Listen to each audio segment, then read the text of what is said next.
అందరికీ నమస్తే అండి. మనం ఇతరులకు ఏమిస్తామో ప్రతిఫలంగా అదే తిరిగి తీసుకుంటాము అనేది శ్రీరామకృష్ణుల వారు చెప్తూ ఉంటారు. దానికి సంబంధించింది ఈ చిన్ని కథ. మనం ఇతరులకు ఏం చేస్తే మనకి అదే జరుగుతుందని నమ్ముతారు చాలామంది.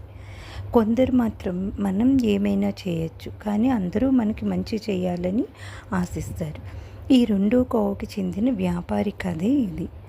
ఒకరోజు దుకాణం మూసే వేళ ఎక్కడి వస్తువులు అక్కడ సర్దుతున్న వ్యాపారికి ఒక మూలన పడ్డ నెయ్యి ప్యాకెట్ కనిపించిందిట.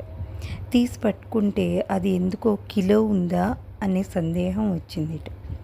తూచి చూస్తే 900 గ్రాములే ఉండటంతో కంగు తిన్నట్ట.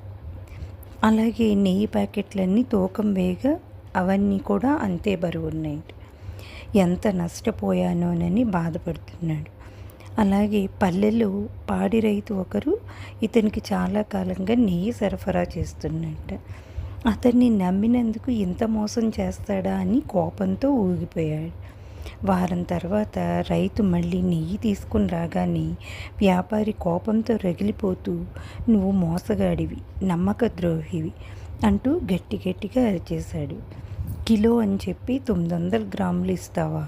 నమ్మించి మోసం చేయటానికి నీకు సిగ్గులేదా?" అంటూ మండిపడ్డాడు. ఈ గొడవకి దారిన పోయే వాళ్ళందరూ గుమిగూడారట. "చూడండి, ఈయన ఎంత మోసం చేశాడు" అంటూ వాళ్ళందరి ముందు పంచాయతీ పెట్టాడట.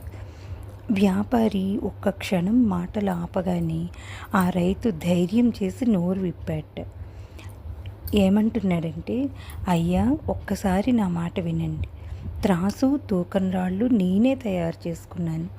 తూకం రాయికి బదులుగా మీ దగ్గర తీసుకెళ్ళిన కిలో నెయ్యిని కిలో పంచదార ప్యాకెట్ వాడుతున్నా. దాంతో సమానంగా నెయ్యిని తూకం వేసి ప్యాకెట్లు తయారు చేస్తోంది నా భార్య. కావాలంటే మీరు మా ఇంటికి వచ్చి చూడండి" అని నిజాయితీగా చెప్పాడు. రైతు తప్పు ఎత్తి చూపబోతే తన బండారమే బయటపడటంతో బిత్తరపోయాట ఆ వ్యాపారి. అక్కడ చేరిన వాళ్ళంతా అతడికే చివాట్లు పెట్టారట. తొందరపడినందుకు రైతుతో అనుబంధాన్ని కాక మొత్తంగా ఊరి వాళ్ళ నమ్మకాన్ని కోల్పోయాట ఆ వ్యాపారి. ఇంక వ్యాపారం ఏం చేస్తాడు? రైతు తనకి తెలియకుండా తప్పు చేస్తే వ్యాపారి తెలిసే వినియోగదారులను మోసం చేస్తున్నాడు. గురివింద గింజలాగా తన తప్పును దాచుకుని రైతుని 10 మందిలో దోషిగా నిలబెట్టే ప్రయత్నం చేశాడు.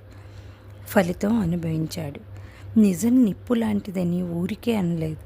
అది ఎప్పుడో ఒకప్పుడు బయటపడి తీరుతుంది.